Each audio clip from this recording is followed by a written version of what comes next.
Vamos abrir a Bíblia? E Deus tem recados importantes para a gente. O tema de hoje é um tema longo até, o título é longo. A festa dos tabernáculos e a concretização da aliança. Então eu preciso que você fique bem atento para que tudo faça sentido para você, em nome de Jesus. Vamos lá? O que é isso?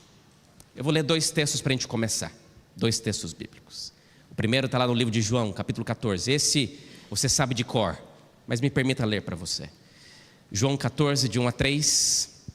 O texto bíblico é uma promessa de Jesus, onde logo depois da Santa Ceia, depois que Judas, que era uma liderança entre os discípulos, se afasta e sai, e os discípulos sabiam que ele estava indo trair Jesus, fica aquele climão naquela mesa.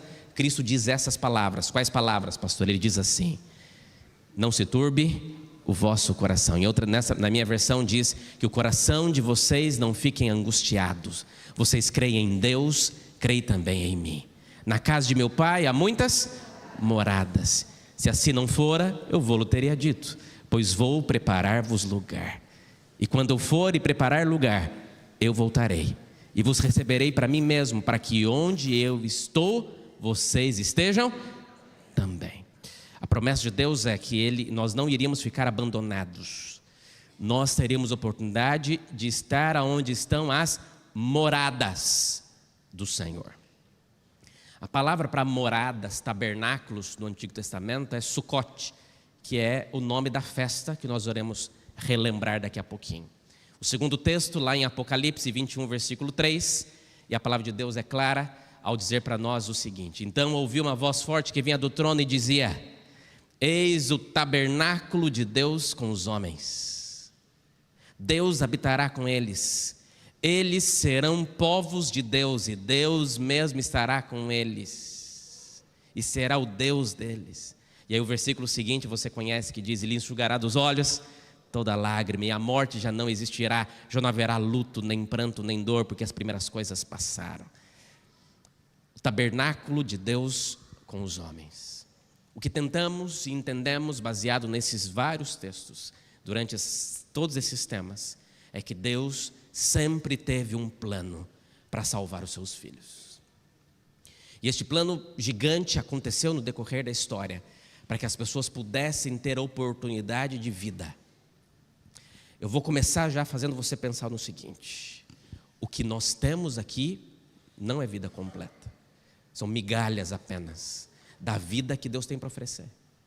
Os 60, 70, 80 anos que vivemos aqui, 90 anos que vivemos aqui, é isso. Comparado com a eternidade que temos. Deus reservou a eternidade para nós. Isso foi possível termos acesso a ela graças a este plano maravilhoso que o Senhor Jesus tem para a nossa vida. E como é que conseguimos compreender este plano? Quando Deus pediu para que Moisés construísse um tabernáculo, um santuário, olha, estamos em modo aula, então preste bem atenção nos detalhes. Quando Moisés pediu para que um santuário fosse construído, Deus tinha dois objetivos principais com os santuários. O primeiro está no texto, Êxodo 25, versículo 8 diz: e me farão um santuário para que eu possa fazer o quê? Habitar no meio deles. Mas o objetivo também do santuário era mais do que isso, era fazer com que eles se lembrassem todos os dias de que existe um plano da salvação instituído para nós. Quando nós olhamos para o santuário e para os rituais que existiam no santuário, nós relembramos de todo este processo de salvação. Por exemplo, quando nós olhamos ali para o pátio do santuário, e aqui nós temos uma cena do acampamento de Israel, depois esse mesmo santuário teve em suas dimensões acontecidos ali em Jerusalém, mas quando no pátio aconteceu o marco do início e do final do ministério de Cristo. Afinal de contas, a bacia de água representou o momento em que Jesus foi batizado. E na verdade ele é um símbolo de uma aliança que Deus fez com o seu povo. Assim como Deus fez uma aliança de circuncisão com Abraão, hoje a aliança que Deus tem para aqueles que querem começar a sua jornada de fé é o batismo. O batismo é a demonstração pública de que você decidiu ser lavado pelo Senhor.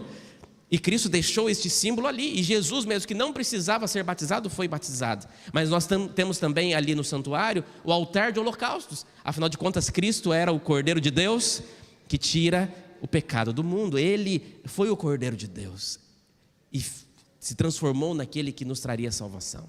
Mas o ritual não termina ali. existiam cenas que aconteciam nos dois compartimentos de dentro do santuário, o lugar santo e o lugar santíssimo. Deixa eu ver se você está relembrando bem. Estou aqui fazendo um misto aqui de temas. Quantos móveis tinham dentro do lugar santo? Quantos? 3. Não me faça passar vergonha, pelo amor de Deus. Foram 6 temas. Aliás, esse é o 6º. 5, né? 6, agora. Nós temos lá a mesa com quantos pães? 12 pães. Nós temos também um candelabro com quantas velas? 7 velas. E nós temos também um altar de incenso. Esses 3 móveis representavam quem? Cristo. Cristo é o pão da vida, Cristo é a luz do mundo, Cristo é aquele que recebe as nossas orações como aroma suave.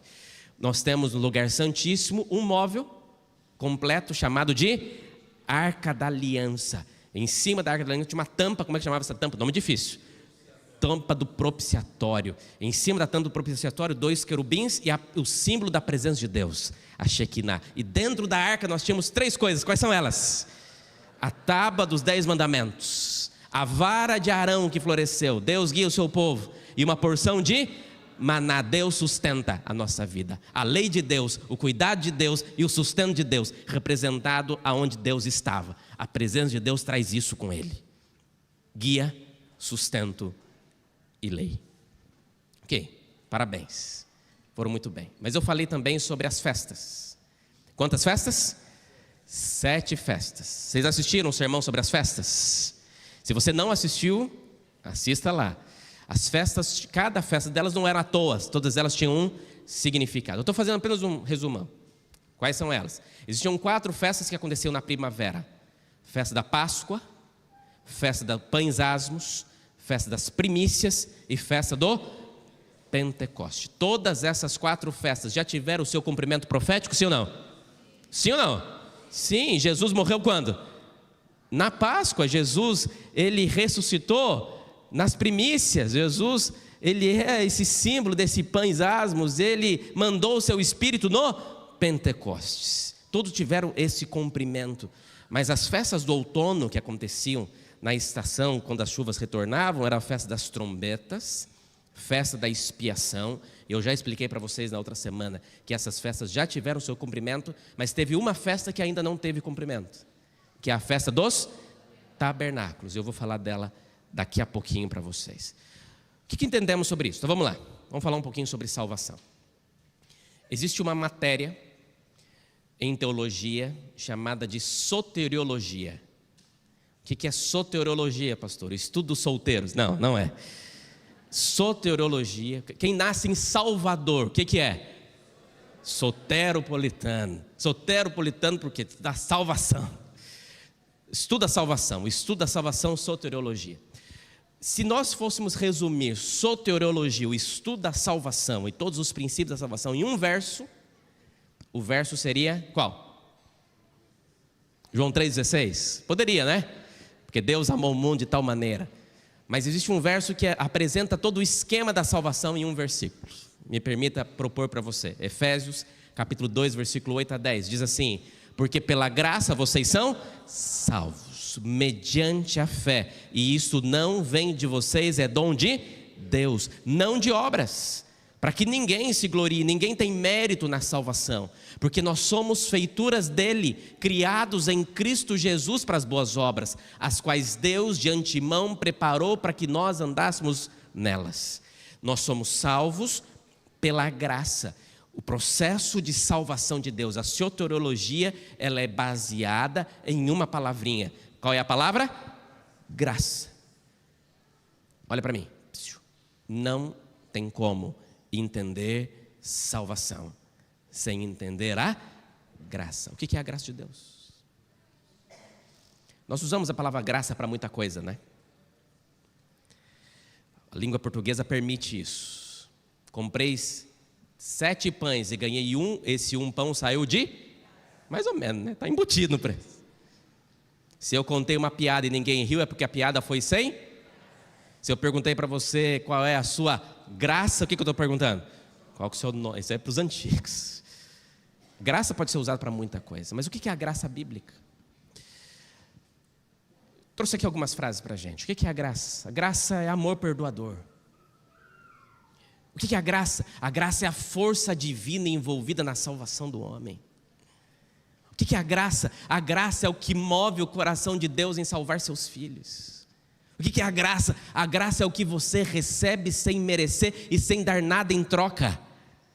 O que é a graça? A graça é esse presente de Deus, este favor imerecido do Senhor. É Deus, deixa eu voltar aqui. É Deus, Deus não nos tratar como merecemos ser tratados. A graça de Deus é essa demonstração deste amor, é este presente, este dom de Deus. Amigos, nós infelizmente temos dificuldade de entender a graça de Deus. Porque não estamos acostumados a receber nada de graça. Se alguém te oferece alguma coisa de graça, você já desconfia. E numa época de golpes, alguém te liga e falou assim: você ganhou 5 mil reais. Você fala: tá, e eu sou o Batman. Não tem nada, porque a gente está acostumado a viver neste mundo de muitos problemas. Mas Cristo ofereceu de graça o maior presente que você poderia ter, a salvação. Na verdade, saiu de graça para você. Mas para Deus não foi de graça. Para Deus custou o maior preço que Ele poderia oferecer. Para Deus custou o sangue do Filho de Deus, estendido para você, para que você pudesse receber este presente. Queridos, não tem nada que você possa fazer que vai te fazer ter créditos com Deus. Tem gente que pensa que a salvação é milhas de cartão. Vou na igreja, ganhei milha. Fui devolver o dízimo, ganhei milha. Fui fazer missão, ganhei milha. Não sei o que, ganhei milha. Agora vim, Senhor, sacar minha salvação. Não tem, amigos, porque nós somos pecadores. Nada que eu faça vai conseguir chegar aos pés do que a salvação representa. Tem um texto lindo lá no livro de Colossenses. Colossenses 2, versículo 13 a 14. Existem muitas pessoas que pegam este texto para dizer que aqui está falando sobre a lei. A Deus acabou com a lei. Aqui não está falando de lei. Nós, adventistas, às vezes pegamos esse texto para falar que representava as leis cerimoniais. Também não fala sobre leis cerimoniais. Quer ler o texto? Vou ler para você. Colossenses 2, 13 a 14. Olha o que esse texto quer dizer. Diz assim, e quando vocês estavam mortos nos seus pecados e na incircuncisão da carne, Ele lhes deu vida juntamente com Cristo, perdoando todos os nossos pecados. Quando vocês estavam mortos nos seus pecados, Ele te deu vida, perdoando os seus pecados. Como que Ele perdoou os nossos pecados? Olha esse verso 14. Como é que Ele perdoou os nossos pecados? Cancelando o escrito de dívida que era contra nós e que constava de ordenanças, o qual nos era prejudicial, e removeu inteiramente, cravando na cruz.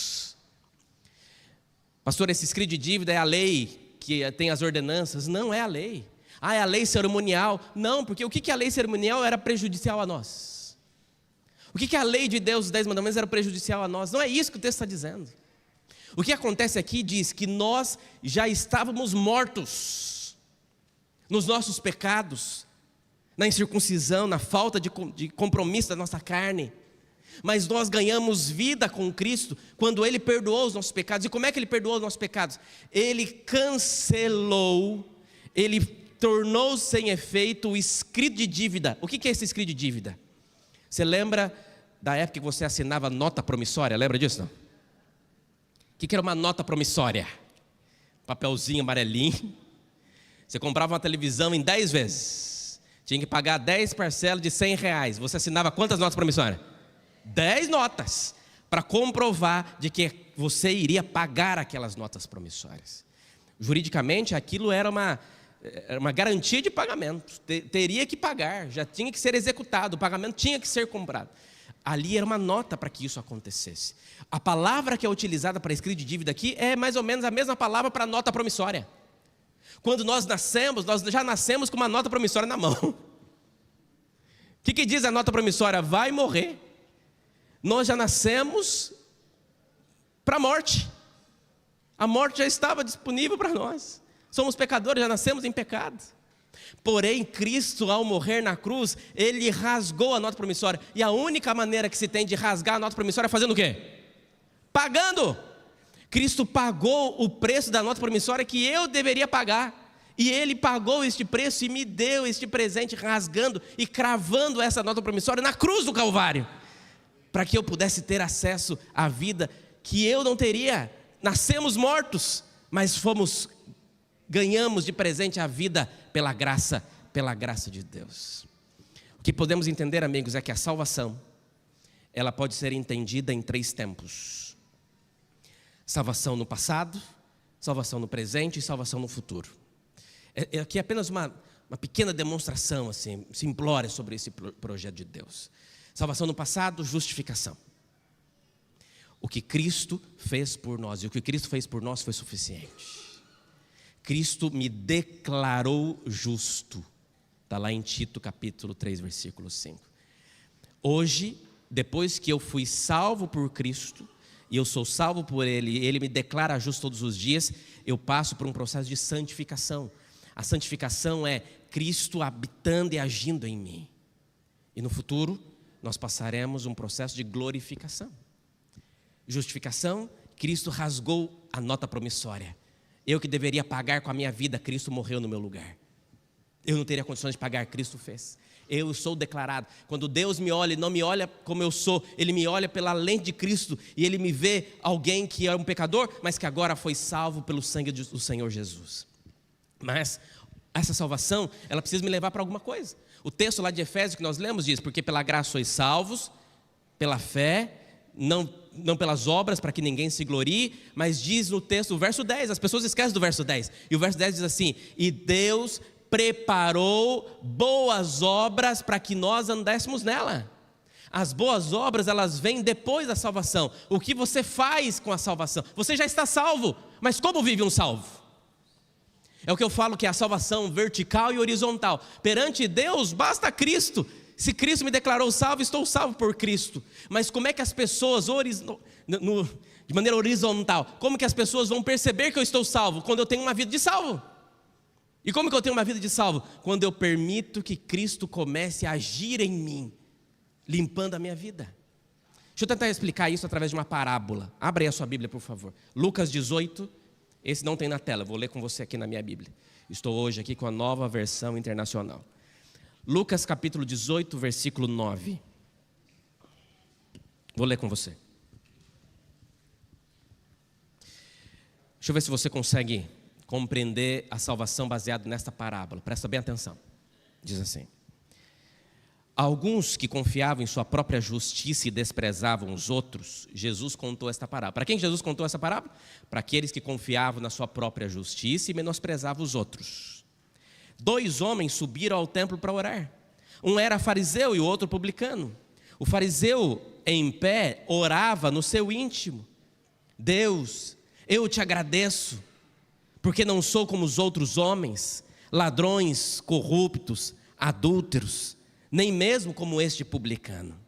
Jejuo 2 vezes por semana, eu dou o dízimo de tudo que eu ganho. Mas o publicano ficou à distância, ele nem ousava olhar para o céu, mas batendo no peito dizia: Deus tem misericórdia de mim, porque eu sou um pecador. O fariseu é aquele claro exemplo de alguém que cumpria todos os requisitos das ordenanças religiosas, devolvia o dízimo. Jesus falava que os fariseus devolviam o dízimo do cominho, da hortelã. Se nascesse na casa dele um pé de alface e tivesse 10 folhas, ele contava e pegava uma folha para devolver, porque era a maneira como eles tinham para ser o mais corretos possíveis. Mas diz Jesus que quando entrou um fariseu e um publicano, ele dizia: graças a Deus que eu não sou que nem este publicano. Quando entrou um fariseu e publicano, ele entendeu que apenas um voltou salvo para casa. Quem foi ele? Verso 14: e eu digo que este homem, o publicano, e não o fariseu, foi para casa justificado diante de Deus, foi salvo diante de Deus. Pois quem se exalta será humilhado, mas quem se humilha será exaltado. O texto diz que o publicano entendeu que era a graça de Deus, ele reconheceu que estava na vida de pecado e clama a Deus pelo perdão, e entende que não era aquilo que ele fazia que dava méritos para ele, mas aquilo que a graça e a misericórdia de Deus tinham para oferecer. Ele pede misericórdia e a graça de Deus alcança, baseada nesta misericórdia. Isso que o texto diz. John Piper, um autor, diz que na conversão, Deus tira você da lama. E é na santificação que Deus tira a lama de você. Na conversão, Deus percebe que você estava ali atolado nos pecados até o nariz. E Deus tira você de lá. E na santificação é Ele, não é você. Você não sabe se limpar, mas Deus, Ele vem e tira a lama que ainda sobrou em você. Ele consegue fazer isso. E Ele age dessa maneira, de maneira muito especial. E aí nós chegamos nessa fase que nós chamamos de glorificação. O que é essa glorificação? A glorificação nada mais é do que a demonstração final, a concretização desta aliança. Olha o que diz o texto, 1 Coríntios 15, 51, diz assim: eis que vou lhes revelar um mistério.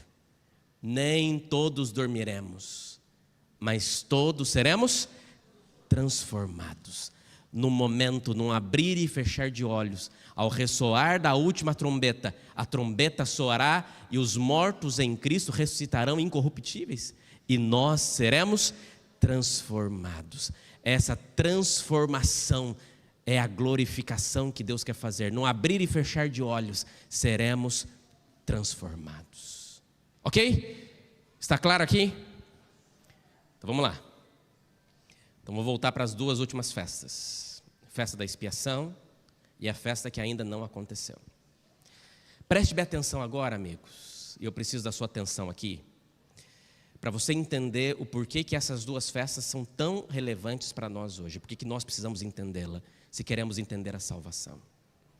E eu espero que essa série tenha motivado você a compreender mais detalhes bíblicos que mostram tudo que Deus precisou fazer para salvar você.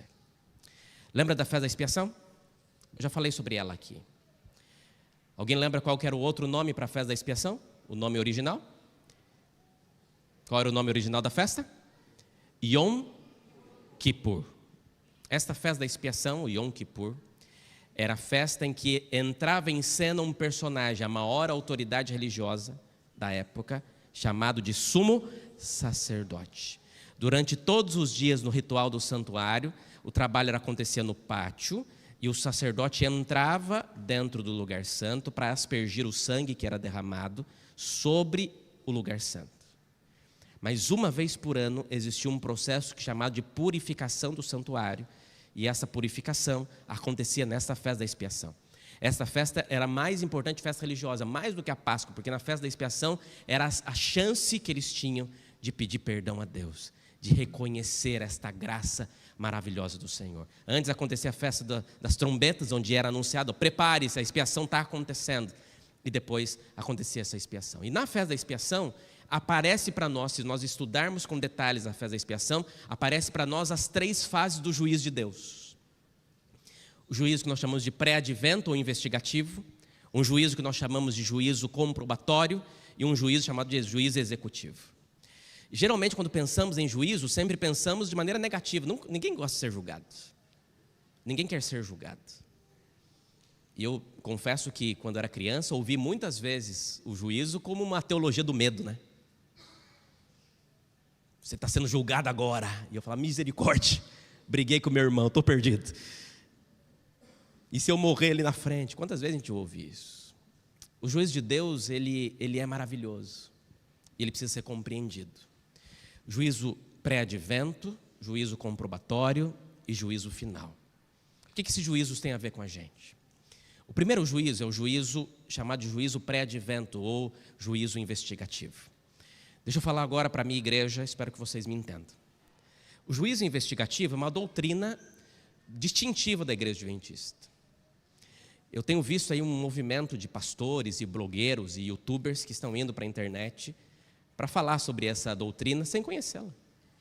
É uma heresia. A igreja que prega isso está pregando uma heresia, isso não existe. Eu tenho todo respeito com todas as religiões. Mas se eu for falar de uma, eu vou estudar sobre ela. E vou entender o que ela ensina.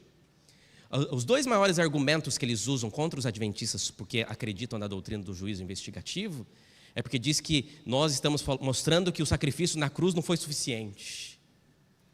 Queridos, se o sacrifício na cruz não foi suficiente, nem juízo teria. Todos nós já estávamos mortos, perdidos. Na verdade, o juízo pré-advento é simples de se entender, não tem nada a ver, o que Cristo fez está consumado. E louvado seja Deus, só existe vida por causa de Cristo. É isso. Porque vocês acreditam que quando usa o bode Azazel no santuário, significa que Satanás vai participar da expiação. Amigos, quando acontecer a festa da expiação, o bode Azazel, o bode que era escolhido, ele só participava do processo quando o sumo sacerdote fazia o quê? Saía, ou seja, a expiação já tinha terminado. E a Bíblia diz que só tem remissão de pecados quando tem o quê? Derramamento de sangue. O bode Azazel derramava sangue? Não, ele ia para o deserto apenas como um caminhão de lixo para levar a sujeira embora. O que Azazel representa, o que eu não posso dizer é que Azazel é Cristo. Isso é uma heresia. Porque Cristo não está levando para o deserto, nem vai morrer no deserto. Cristo morreu como Cordeiro de Deus. Agora, quando Satanás for para o deserto, é bíblico, ele vai lá para morrer depois de um tempo, para levar toda a sujeira deste mundo como um caminhão de lixo leva embora. Mas deixa eu tentar explicar para você o juízo investigativo em apenas alguns versículos. E você vai entender por que esse tema é importante. O que é esse juízo investigativo? Preste atenção, espero que eu consiga ser o mais claro possível. Eu vou tentar ser o mais claro possível. Só usando a Bíblia, tá? Só usando a Bíblia. Preste bem atenção. A promessa de Apocalipse 22, o último capítulo da Bíblia, a promessa de Apocalipse diz assim: eis que venho sem demora, e comigo está o quê? A recompensa que eu tenho para entregar. Para quem? Para cada um segundo as suas obras. Então não é para cada um, é para cada um segundo as suas obras. Obras aqui pode se entender como escolhas, como decisões, como demonstração daquilo que acreditou. O texto diz que Cristo virá, e quando Ele vier, Ele vai entregar a salvação, a recompensa, a salvação para os seus filhos, a concretização da salvação. Olha para mim. Satanás está aqui, desde lá do livro de Jó, falando que o mundo é dele. Se o mundo é dele, ele fala que todas as pessoas que habitam no mundo também são dele, sim ou não? Ele diz que todo mundo é dele. Então, quando Cristo vier falando assim, eu vim salvar os meus filhos, ele vai falar, não vai não, porque o mundo é meu. Então, para quem que Cristo vai entregar a salvação? Cristo queria entregar para todo mundo, mas nem todo mundo quis ser salvo. Então, o que Cristo teria que fazer era saber quem são aqueles que quis ser salvos, que aceitaram a salvação. Para que ele tenha isso, precisou fazer algo. O que? Daniel diz, Daniel 7, versículo 9 a 10, diz o seguinte: continuei olhando, Daniel está na visão, até que foram postos uns tronos, e o ancião de dia se assentou. Sua roupa era branca como a neve, seus cabelos da cabeça eram como a lã pura, o seu trono era chamas de fogo, as rodas do trono eram fogo ardente, um rio de fogo manava e saía de diante dele, milhares de milhares o serviam, milhões e milhões estavam diante dele. Quem que são esses milhares de milhares, milhões de milhões? Os anjos que o serviam. E aí diz o texto, foi instalada a sessão do tribunal e foram abertos os livros. O que Cristo tem no céu são registros da nossa vida. Tem pelo menos 3 livros lá. Tem um livro chamado Livro da Vida, que o meu nome e o seu está lá em nome de Jesus.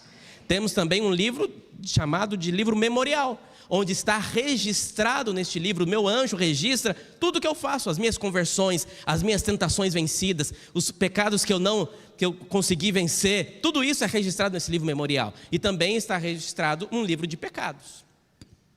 Quando eu peço perdão, Cristo apaga daquele livro. Está lá registrado. O que Cristo está fazendo, esse juízo pré-advento, é apenas olhar os livros para ver quem de fato está salvo ou está perdido. Mas, pastor, Deus já sabe, claro que Ele sabe. Quem não sabe é o universo. Então Cristo, na verdade, Ele está apenas tendo provas para demonstrar que você está salvo porque você aceitou a graça de Deus. Você permitiu que Ele pagasse o preço. Está claro isso aqui, amigos? O juízo investigativo é isso. E quando que aconteceu? O livro de Apocalipse diz, na primeira mensagem angélica, vi outro anjo voando no meio do céu, tendo o evangelho eterno para pregar aos que se assentam sobre a terra, e a cada nação, tribo, língua e povo, dizendo em grande voz, temei a Deus e dai-lhe glória, pois é chegada a hora do seu, o juízo de Deus já chegou. Ou seja, Deus já começou o processo de julgamento. E Ele já está olhando para ver aquelas pessoas. Então Jesus começou baseado numa profecia bíblica, e nós temos a profecia de Daniel 8,14, dizendo que a partir de 1844, Cristo iria fazer o que nós chamamos de purificação do santuário celestial. E esse processo Ele está pegando os livros e vendo desde Adão. Adão cometeu pecado? Cometeu. Mas ele se arrependeu? Se arrependeu. Aceitou a salvação em Jesus? Está salvo? O nome dele está no livro da vida? Está. Então está salvo. Então Adão está na lista. Quando Jesus voltar, vai ressuscitar Adão. E Eva errou? Errou. Se arrependeu? Se arrependeu. O nome dela está no livro da vida? Está. Então está salva. E ele está pegando de todo mundo para que possa ter essa lista. Está claro, amigos, isso aqui? Quando acabar esse juízo, o que Jesus vai fazer? Apocalipse diz, Apocalipse 15, verso 8: o santuário se encheu de fumaça procedente da glória de Deus e de seu poder, e ninguém podia penetrar no santuário, enquanto não se cumprisse os 7 flagelos dos 7 anjos. Ou seja, quando Jesus terminar o juízo no céu, o que vai acontecer na terra? Vai acontecer o derramamento das pragas, das 7 pragas. Pastor, como eu sei que Jesus terminou o ministério sumo sacerdotal de Cristo? Quando as pragas começarem a cair. Só que as pragas são para aqueles que são ímpios. Quem é salvo, as pragas não atingirão. E as pragas não serão universais, as pragas serão locais, para demonstrar a ira de Deus sobre o pecado da humanidade. É isso. Expliquei, amigos? Qualquer dúvida? Segunda fase é a fase comprobatória, essa é mais rápida. Quando que vai acontecer esse juízo?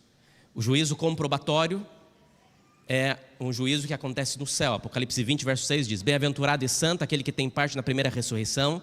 Sobre esses a segunda morte não tem autoridade. Pelo contrário, serão sacerdotes de Deus e de Cristo e reinarão com ele. Quanto tempo? 1000 anos. Diz também o livro do Apocalipse, a palavra de Deus nos diz assim, que nós viveremos 1000 anos com o Senhor Jesus no céu. Então vi descer do céu um anjo, tinha na mão a chave do abismo, uma grande corrente, e ele segurou o dragão, a antiga serpente, que é Satanás, e o prendeu por 1000 anos. Satanás ficará preso por cadeias de circunstâncias por 1000 anos nessa terra, e nós, salvos, estaremos lá no céu.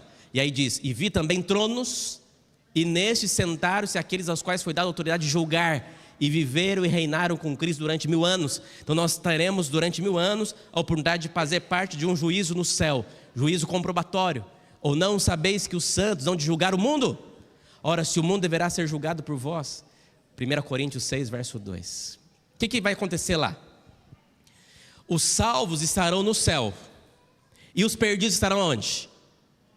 Na terra. Com Satanás? Sim, mas eles estarão o quê? Mortos. O que vai ser esse juízo no céu? Vai ser a comprovação de Deus, de mostrar que fulano não está lá, porque ele não quis estar. Os 1000 anos no céu vão ser 1000 anos de descanso. Você está precisando de descanso, amigo? Deus tem 1000 anos de descanso para você. Mas chegando lá, para você também não ficar sem fazer nada, Deus vai te dar a oportunidade para você saber: eu via o seu José lá na igreja, por que ele não está aqui? Ele não está aqui porque ele não aceitou a salvação.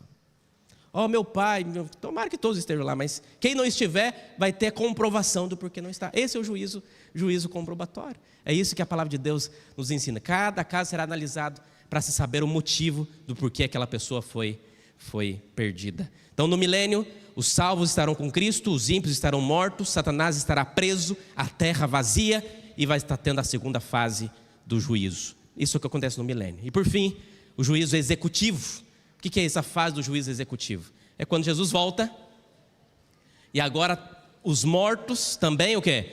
Ressuscitarão. Vai ser a única vez na história que estarão vivos ao mesmo tempo, desde Adão até o último homem que existiu nessa terra. Todos vão ser ressuscitados. E tem um detalhe curioso, porque eles vão ressuscitar, diz a Bíblia, da mesma maneira que eles morreram. Então vai ser uma cena triste para alguns, mas eles vão tentar entrar na cidade santa pela força, porque vai juntar todos esses poderosos líderes de coisas, não vou nem falar o nome, líderes, perigosíssimo, líderes de não sei o que, para poder juntar, para poder tentar entrar na cidade. Mas não vão entrar, amigos, porque há poder em Cristo Jesus. salvação está disponível para todos nós. Diz que Satanás sairá para reduzir as nações. E essa frase é triste, porque o número dos perdidos, diz a Bíblia, que é como a areia do mar, como a areia do mar. Marcharam pela superfície até que caiu o fogo do céu e os consumiu. Na verdade, o juízo final vai ser para destruir o pecado. O pecado vai acabar. Só que quem está agarrado no pecado, infelizmente, mas existe salvação disponível para todos nós. E aí sim, amigos, aí sim viveremos num novo céu e numa nova terra. E nós assistiremos Deus criar novos céus e nova terra. De camarote, hein? Não precisa nem pagar ingresso, porque já foi pago por Jesus na cruz. Deixa eu falar sobre a festa dos tabernáculos, termino com ela. A festa dos tabernáculos era a última festa do povo de Israel. Nesta festa, ela acontecia depois da expiação. O sumo sacerdote saía, dava notícia: todos estão perdoados. Eles ficavam felizes ou tristes? Essa festa dos tabernáculos era uma festa triste de quebrantamento, era uma festa de alegria? De alegria, porque eles saíam das suas casas, e diz o livro de Levíticos, que do dia 15 até o dia 22, 7 dias, eles morariam em tendas ao redor do santuário. E por 7 dias, eles iriam celebrar uma festa ao Senhor para agradecer aquilo que Ele fez. Esta festa é apenas um símbolo daquilo que vai acontecer no céu. A festa acontecia do dia 15 ao 22 do 7º mês. Era uma celebração de alegria e gratidão. Era quando as chuvas voltavam. Depois de meses sem chover, eles celebravam a volta das chuvas. Eles se lembravam do tempo de peregrinação do deserto, por isso que eles iam morar em tendas. Acendiam-se os catiçais, salmos eram cantados, hinos eram cantados. Eles cantavam durante 7 dias, louvavam o nome do Senhor. Era uma festa de alegria. E essa festa vai acontecer em breve, quando nós chegarmos neste novo céu e na nova terra. Na eternidade serão momentos de gratidão e redimidos celebrando a vitória. Essa ideia da televisão, de um céu que você vai ficar pulando de nuvem em nuvem, isso não é da Bíblia. O céu vai ser um lugar de muita alegria, de muita festa, porque viveremos agradecidos pela graça do Senhor. 3 lições. O meu desejo, amigos, em nome de Jesus, é que ao olhar para os ensinamentos da salvação na Bíblia, você sinta o chamado de Deus para ser salvo pelas mãos dele. Eu poderia trazer muitas lições depois de tudo que conversamos nesses últimos temas, mas Deus me mostrou que isso aqui é o mais importante. Olha bem para mim. Olha bem para mim. Primeira lição: na nossa vida não é nada sobre nós, é tudo sobre Cristo. O livro de Romanos diz: porque dele, por ele e para ele são todas as... O santuário é sobre Jesus, o pátio, o lugar santo, o lugar santíssimo. As festas são sobre Jesus, os profetas, a aliança, a volta dele, o juízo. É tudo sobre o que Cristo fez. Você consegue entender, igreja, que Deus é o meu Pai, que decidiu me criar, sabendo que eu poderia rejeitá-lo, e que quando eu caía em pecado, Ele poderia ter apenas feito cumprir a lei e matado todas as criaturas, e está tudo bem. Mas Ele não fez, porque Cristo estende a sua mão e diz: Pai, a lei não pode ser mudada, o Senhor é Deus, o Senhor não muda. Não dá para mudar a lei. Alguém tem que pagar o preço do pecado, e o salário do pecado é a morte. Mas então os meus filhos não morrerão, porque eu morrerei no lugar deles. Queridos, sem Cristo nós estávamos perdidos neste mundo. Mas Cristo, Ele é o Criador do universo, aquele que segura o mundo com a palma das suas mãos, e Ele se diminuiu do tamanho que Ele é em um bebê de 50 centímetros, pesando 3, 4 quilos. O Deus Criador do universo veio a este mundo como um bebê, para que você pudesse receber acesso àquilo que nós perdemos. Amigos, não é sobre nós, é sobre Cristo, é o que Ele fez, é a graça dEle que é gigante. E tudo isso desejoso de, como um pai, viver a eternidade ao lado dos filhos. Amigo, não dá para abandoná-lo mais, não dá para não amá-lo, não dá para rejeitá-lo.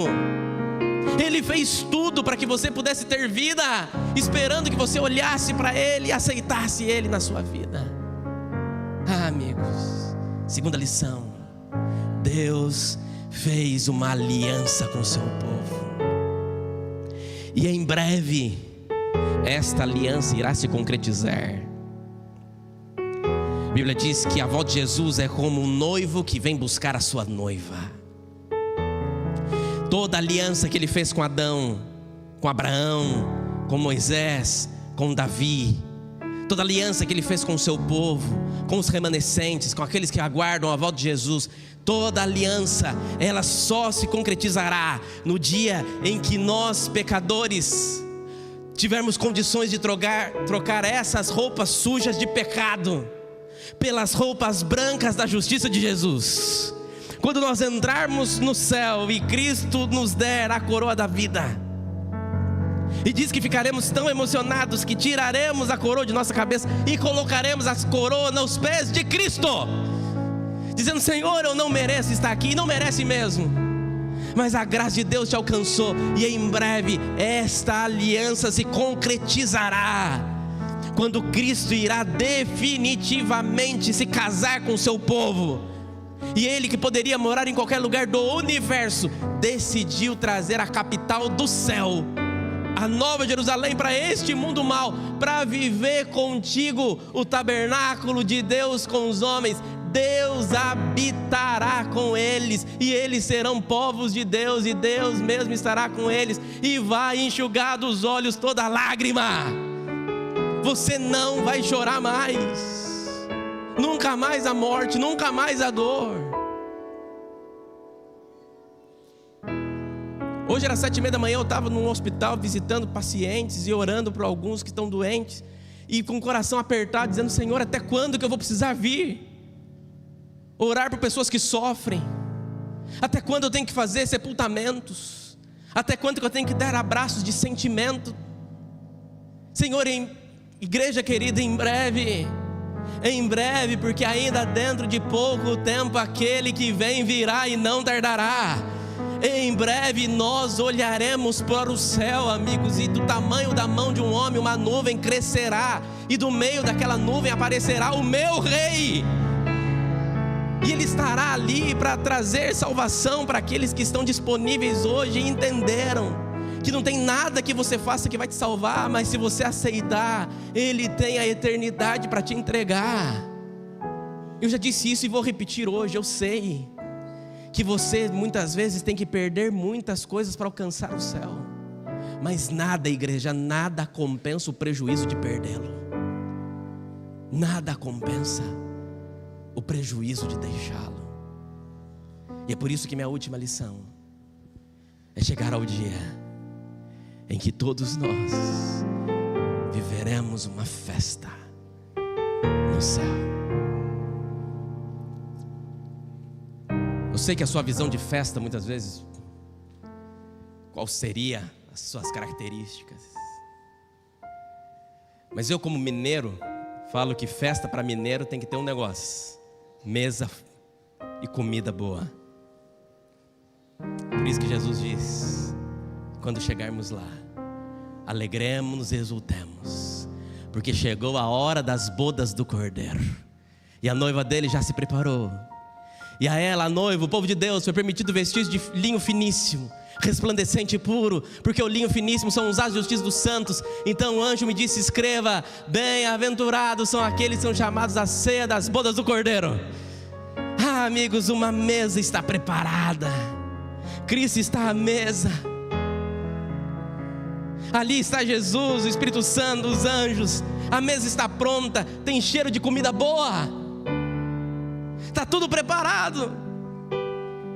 As bodas estão prontas, a festa está arrumada, a mesa está posta. Mas Cristo, na ponta daquela mesa, com as suas mãos ainda com as marcas de Jesus, olha e fala: ainda não participemos das bodas. Não participemos porque ainda tem filhos que não estão aqui, e eu vou para buscá-los em breve. Mas ele não veio ainda. Talvez porque ainda falta você. Eu sei que é algo que você talvez já tenha escutado,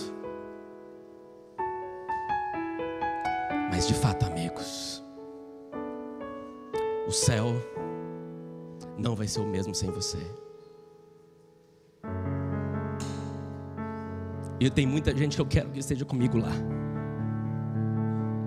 Eu quero que essa igreja esteja comigo lá. Eu quero estar lá com vocês. Quero que a minha família, minha esposa, lá em casa nós não somos dois, nós somos um. E buscamos a Jesus juntos. E temos o nosso filho que Deus nos deu como maior presente. E eu sonho com um dia em que eu poderei entrar no céu com a minha esposa, e nós trocaremos essa aliança por uma coroa da vida. E se Deus permitir, nos ajudar a conduzir para que o nosso filho aceite a Cristo também e seja salvo. E a igreja de Deus que o Senhor me trouxe para conhecer possa também estar lá. Amigos, eu não sei qual foi a última vez que eu pude passar um aniversário com a minha mãe, um dia das mães com ela. E faço isso com alegria, apesar da saudade, da tristeza, da distância, para poder pregar sobre a mensagem que motiva a minha vida. Eu saí de casa hoje, amigos, com o meu desejo, com o coração cheio de gratidão, porque eu poderia pregar para a minha igreja daquilo que eu mais acredito, daquilo que eu mais sonho, daquilo que eu mais quero para a minha vida, que é olhar para o céu e ver meu Jesus voltar. E quero que vocês estejam juntos, em pé, esperando o meu rei. Falta pouco, amigos. E não menospreze o que eu vou dizer para você agora. Por algum motivo Deus escolheu esta geração para voltar. Por algum motivo Deus decidiu que viria nesse tempo. Todos os sinais gritam sobre isso. Talvez hoje só de fato está faltando você. O João vai cantar. Enquanto o João canta, eu quero fazer oração por uma pessoa